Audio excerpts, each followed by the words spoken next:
Alors, chers téléspectateurs, comme je le faisais comprendre tout à l'heure, ce numéro de English Club est spécialement dédié à nos enfants qui s'apprêtent à affronter les épreuves de BPC et de bac. Alors, dans quelques jours, ils vont affronter l'anglais, la matière anglaise. Il nous faut les aider. Nous allons les aider. Nous allons prendre une première consigne qui ceci. Choose the right word or expression to complete each sentence. Donc, ils doivent choisir le mot adéquat pour les vides que nous allons présenter tout à l'heure. La première phrase. It is too expensive. We had better, blank, A, not buy it. Petit B, not buying it. C, not bought it. D, not to buy it. Alors, comment allez-vous traiter cette phrase? It is too expensive. We had better, blank. Petit A, not buy it. Petit B, not buying it. Petit C, not bought it. And D, not to not buy it. Voilà. Alors, réfléchissez quelques instants, mes chers amis. Je sais que vous connaissez parce que je sais que vous êtes déjà prêts pour les examens. Réfléchissez.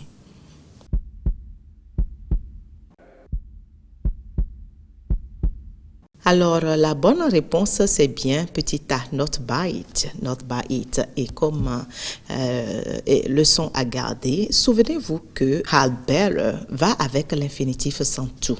L'infinitif sans tout. Donc, gardez bien cela avec dans votre tête lorsque vous allez rencontrer would rather ou had better.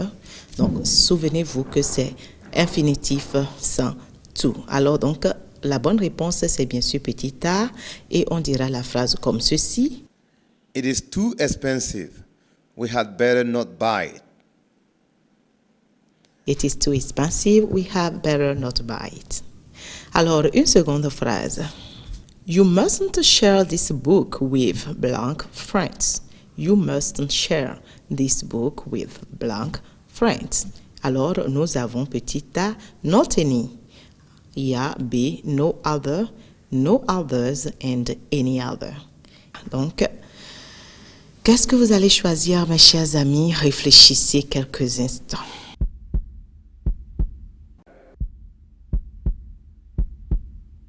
La bonne réponse, c'est bien sûr D. D. Alors, nous allons avoir la phrase suivante. You mustn't share this book with any other friends. You mustn't share this book with any other friend. Pourquoi cette réponse? Alors, mes chers amis, d'abord, le mot other, vous allez remarquer dans les propositions qu'on vous a faites, il y a other, others, il y a no et puis il y a any. Là, c'est deux structures grammaticales qui sont ensemble, d'accord? D'abord, nous allons prendre no et any. Voilà, donc... Lorsque vous avez la phrase qui est déjà au négatif et que vous vous retrouvez avec les mots composés avec any ou bien no, sachez que vous devez utiliser any. Je dis bien, la phrase est négative, d'accord, et a un sens négatif.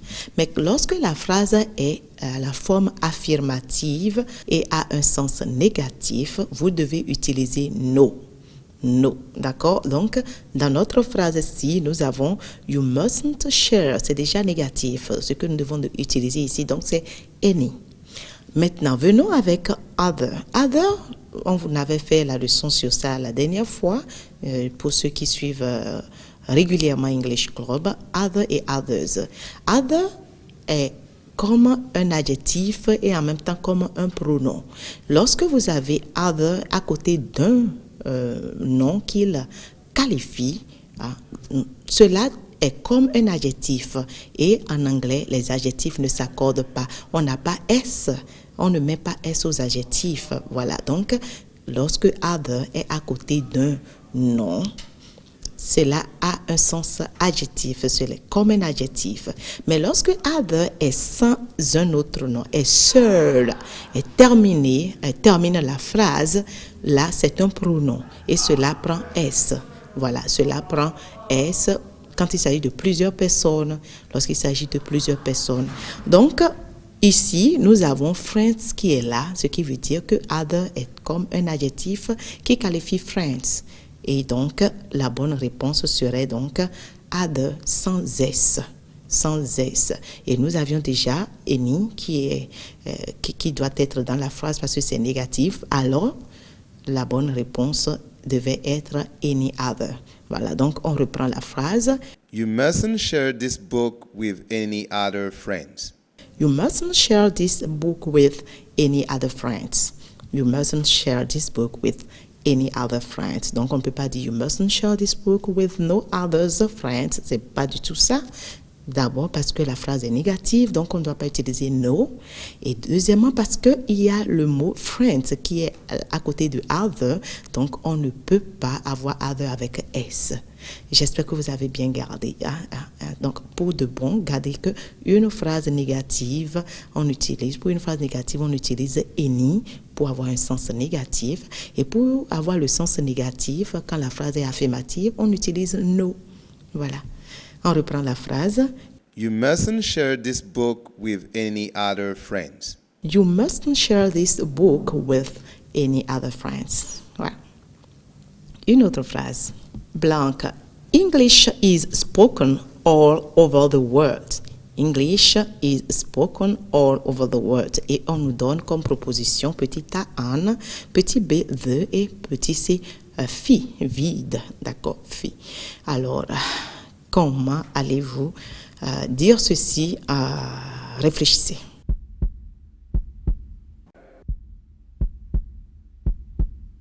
Alors, la bonne réponse ici, c'est fi. Nous n'avons pas à mettre d'article devant English. Et comment est-ce qu'on s'en sort avec ceci? Il y a parfois des cas où on ne peut pas mettre d'article devant le mot et on utilise le mot sans article. Comment cela se fait? Alors, sachez mes amis, je vais vous l'expliquer de façon terre à terre, donc avec des mots vraiment simples. Lorsque, en anglais, le mot que vous avez avec vous représente un objet, quelque chose que vous pouvez toucher, ou bien un local qu'on peut identifier, d'accord, dans l'espace. Là, vous pouvez utiliser l'article the. On pourrait utiliser l'article. Mais lorsque le mot que vous avez devant vous, vous ne pouvez pas l'identifier dans l'espace, vous l'utilisez pas the. Je le dis de façon terre à terre, mes amis. Je reprends. Lorsque le mot que vous avez devant vous est situé dans un espace, dans l'espace, vous pouvez l'identifier dans l'espace, d'accord? Alors, vous utilisez l'article. Vous pouvez utiliser l'article the. Lorsque vous ne pouvez pas l'identifier dans un espace, d'accord, dans l'espace, pardon, pas dans un espace, dans l'espace, alors, mes amis, on n'utilise pas the. Donc, ça, c'est terre à terre. Et je donne un exemple. Le développement est nécessaire pour tout pays, d'accord? C'est un exemple. Alors, le développement, le mot développement, c'est un mot, n'est-ce pas? Mais est-ce que vous pouvez l'identifier dans l'espace? Non. Alors, vous n'aurez pas à mettre the devant développement. Donc, vous direz tout simplement, development is necessary for every country. Development is necessary for, voilà, development is necessary for every country. Donc, vous n'allez pas dire the development pour traduire littéralement le développement. On dit development to go, d'accord? De la même manière, notre phrase ici, English, on ne peut pas l'identifier dans l'espace, n'est-ce pas? English is spoken all over the world. Mais il y a une exception à la règle. Il y a une exception à la règle lorsque le mot qui n'est pas identifiable dans l'espace détermine un autre mot. Lorsque cela est, comment dit-on, le complément d'objet direct d'un autre mot, on utilise dans ce cas l'article the. D'accord? Donc, je prends l'exemple qui ressemble un peu à ce que je viens de dire. Le développement d'un pays est nécessaire. Le développement d'un pays est nécessaire. Tout à l'heure, j'avais dit le développement est nécessaire pour tout pays. Maintenant, je dis le développement d'un pays est nécessaire. Là, dans ce cas, vous voyez le développement de quoi? Le développement de quoi? D'accord? Donc, le développement détermine le pays. Dans ce cas, nous allons y mettre l'article de là. D'accord? Donc, on va dire the development of a country is necessary. The development of a country. Et non, development of the country is necessary. Parce que là, vous avez deux mots qui vont ensemble. Et le premier, qu'on ne peut pas identifier dans l'espace, détermine le second. J'espère que vous avez gardé quelque chose de ce que je vous dis, n'est-ce pas? Alors, reprenons la phrase dernière. English is spoken all over the world. On a bien dit English is spoken all over the world. Donc, c'est fi qui est là. Relisez, English is spoken. Et non, the English. On dira bien l'anglais est parlé, mais en anglais, on oublie l'article et l'apostrophe. Hein, on oublie ça et il y a le fi qui est là.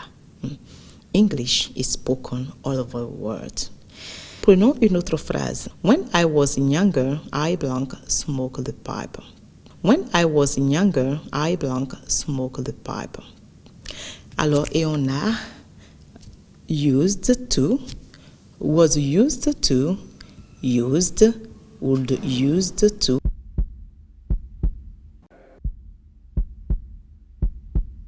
Ceci aussi, nous avions vu ça sur English Club. Les verbes used to get used to et to be used to. Alors, je nous rappelle la leçon. Used to, c'est avoir l'habitude de. Be used to, c'est être habitué à. Et get used to, c'est s'habituer à. D'accord, on reprend. Used to, avoir l'habitude de faire quelque chose. Be used to, être habitué à quelque chose. Et get used to, c'est s'habituer à. D'accord? Alors, avec ça, j'espère que vous pouvez vous retrouver. When I was younger, la bonne réponse serait donc used to. J'ai l'habitude de, d'accord? Et non, je suis habitué à. Non, et ni je m'habitue à, non. D'accord, donc. When I was younger, I used to smoke the pipe. Alors, mes chers amis, j'aurais bien voulu aller plus loin, mais on nous fait signe déjà depuis la régie que nous risquons d'aller au-delà de l'heure. Alors, je nous embrasse très fort. Je souhaite vraiment faire encore plus avec vous. J'espère de toute façon, la semaine prochaine, vous revoir pour la suite, pour continuer les révisions avec vous. Je vous invite à vraiment du calme. Pas de stress. Je me souviens, pour mon bac, je n'arrivais pas à manger pendant 3 jours. Vous imaginez, 3 jours successivement, du vendredi, samedi, dimanche. Je n'ai pas pu avaler quoi que ce soit. Je me souviens, mon papa, je te remercie, papa, Roger, qui dit, je te remercie. Il insistait à ce que je mange. J'étais très stressée, je n'arrivais pas à manger. Il m'avait offert du yaourt, des pommes. Moi qui en raffolais, je regardais, je n'arrivais pas à manger. J'étais très, très stressée. Alors moi, je vous demande, mes amis, de ne pas être stressés du tout. C'était inutile, mon stress. Et je ne voudrais pas que vous soyez stressés non plus, évidemment. Juste après la première épreuve du lundi, j'ai vu qu'il y avait rien du tout. C'était ce que je faisais toujours et j'étais détendue. J'avais mangé cet après-midi-là comme on ne peut pas imaginer. Donc, il n'y a rien là. C'est tout ce que vous savez faire déjà depuis pendant toute l'année. C'est ce qu'on va vous demander. Et même plus facile que ça. Parce que personne ne veut que vous échouez. Donc, soyez rassurés, mes amis. Vous allez réussir brillamment votre examen. Je vous le promets. Il suffit de réviser. Je vous le promets. Hein. Donc, nous allons maintenant passer à entertainment. Mais avant entertainment aujourd'hui, j'aimerais d'abord inviter... j'aimerais d'abord vous présenter le conseil de l'empereur Bobel. Ok, j'aimerais donner quelques conseils à mes jeunes frères qui sont toujours au secondaire et qui ont l'habitude de dire que l'anglais est leur bête noire. Je voudrais vous dire que c'est faux et archi faux. Laissez-moi vous confier un secret. Let me tell you this. Depuis la 6e, When I was in bon, Syria, quand j'ai commencé la 6e, je voulais dire, when I was in the first form, je ne travaillais pas en anglais. Ça, c'est... I was good at English. Je ne connaissais presque rien de l'anglais. Or let's say that I was very lazy at English. Et mon père m'a pris un répétiteur And my father juste pour les verbes irréguliers. Et quand il was vient, just the irregular verbs. c'est rien que les verbes irréguliers ont And fait. when he used to come, I was just to learn the irregular verbs. Parce qu'il m'a dit ceci, sans les verbes irréguliers, tu ne peux pas construire une bonne Because phrase, if you don't know about the irregular verbs, tu ne peux pas comprendre un you test. miss very close in English. Voilà. Donc, il me demandait d'apprendre les verbes irréguliers He used to tell me to learn the irregular verbs et de lui déverser ça au tableau. and to make it down on the table, on the blackboard. Donc, j'étais obligé d'apprendre. Okay, so I was obliged to learn. J'ai appris et c'est resté. I've learned. C'est ainsi que j'ai pris l'envol And then now, et j'ai today, I'm here where I am. et j'ai eu du goût pour l'anglais. And I've become fond of English. Donc, So, j'aimerais vous dire que I would like to tell you once more, c'est en se donnant à la chose qu'on y parvient. practice makes perfect. Donc, Say the English people. n'ayez plus peur de cette langue, qui est la langue anglaise. Merci beaucoup.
Merci beaucoup pour votre attention, chers parents. Nous sommes avec vous. Nous voulons vous aider à aider vos enfants à maîtriser l'anglais. Alors, soyez rassurés, nous sommes là pour vous.